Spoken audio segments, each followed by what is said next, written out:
दिवाली से अगले ही दिन उत्तर और मध्य भारत में गोवर्धन पूजा का पर्व मनाया जाता है। इस दिन को अन्नकूट महोत्सव, पड़वा और प्रतिपदा भी कहा जाता है। गोवर्धन पूजा के दिन ही मंदिरों में अन्नकूट उत्सव का भी आयोजन किया जाता है। अन्नकूट शब्द का अर्थ ही है अन्न का विशाल ढेर, जिसे भगवान श्री कृष्ण को भोग के रूप में चढ़ाया जाता है। अन्नकूट में तरह तरह की सब्जियां जैसे कढ़ी चावल, खीर, मिठाइयाँ, रबड़ी, पेड़े, पुआ, मक्खन, मिश्री, पूरी जैसे भोग सामग्री शामिल होती है। कई जगहों पर इस दिन बाजरे की खिचड़ी बनाई जाती है, तो कई जगह तेल की पूरी इत्यादि बनाए जाने की परंपरा है। इस साल गोवर्धन पूजा 21 अक्टूबर यानी मंगलवार को मनाई जाएगी।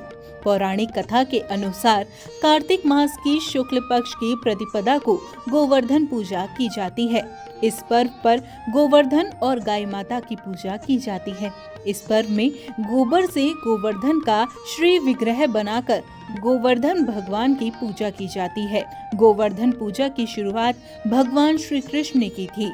उन्होंने गोकुल वासियों से इंद्र देव की पूजा करने की बजाय गोवर्धन पर्वत की पूजा करने को कहा था। इससे पहले गोकुलवासी इंद्र देव जी की पूजा करते थे। भगवान श्री कृष्ण ने गोकुल वासियों को बताया कि गोवर्धन पर्वत के कारण ही उनके जानवरों को खाने के लिए चारा मिलता है। गोवर्धन पर्वत के कारण ही गोकुल में बारिश होती है, इसलिए इंद्र देव की जगह गोवर्धन पर्वत की पूजा की जानी चाहिए। श्री गोवर्धन लीला में एक तरह से भगवान श्री कृष्ण हमें प्रकृति से जोड़ना चाहते हैं। जब इंद्रदेव को भगवान श्री कृष्ण की इस बात का पता चला तो उन्हें बहुत गुस्सा आया और उन्होंने ब्रज में तेज वर्षा शुरू कर दी। तब श्री कृष्ण भगवान ने ब्रज के लोगों की रक्षा के लिए गोवर्धन पर्वत को अपनी छोटी उंगली पर उठाकर ब्रजवासियों को इंद्र के प्रकोप से बचाया था। तब ब्रज के लोगों ने भगवान श्री कृष्ण को 56 भोग बनाकर खिलाए, जिससे प्रसन्न होकर भगवान श्री कृष्ण ने गोकुल वासियों की हमेशा रक्षा करने का वचन दिया। इस पौराणिक घटना के बाद से गोवर्धन पूजा की शुरुआत हुई। इस बार गोवर्धन पूजा का शुभ मुहूर्त सुबह 6:26 से प्रातः 8:52 तक रहेगा। इसकी अवधि 2 घंटे 16 मिनट रहेगी। इसके बाद दूसरा शुभ मुहूर्त सायंकाल में 3:29 से शुरू होगा और 5:54 पर समाप्त होगा। इसकी अवधि 2 घंटे 15 मिनट होगी। इस मुहूर्त में भक्तजन गोवर्धन पूजा कर सकते हैं। यह उनके लिए काफी फलदायी रहेगा। आइए अब आपको बताते हैं गोवर्धन पूजा की उचित विधि।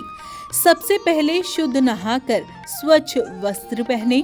मुख्य द्वार पर गाय के गोबर से गोवर्धन पर्वत बनाए। ग्वाल, बाल, पेड़ पौधे की आकृति बनाए। बीच में भगवान श्री कृष्ण की मूर्ति रख लें। इसके बाद भगवान श्री कृष्ण और गोवर्धन पर्वत का पूजन करें। उन्हें पकवान और पंचामृत का भोग लगवाएं।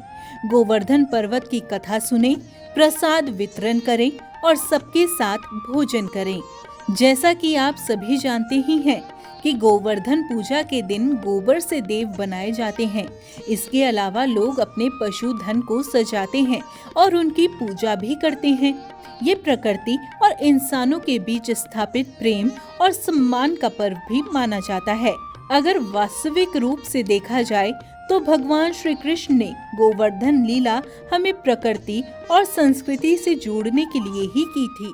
आप हमारे संत वाणी चैनल को सब्सक्राइब करें, वीडियो को लाइक करें, शेयर करें और हाँ, बेल आइकन पर क्लिक करना बिल्कुल ना भूलें, ताकि हमारी किसी भी वीडियो की सूचना सबसे पहले आपको मिले।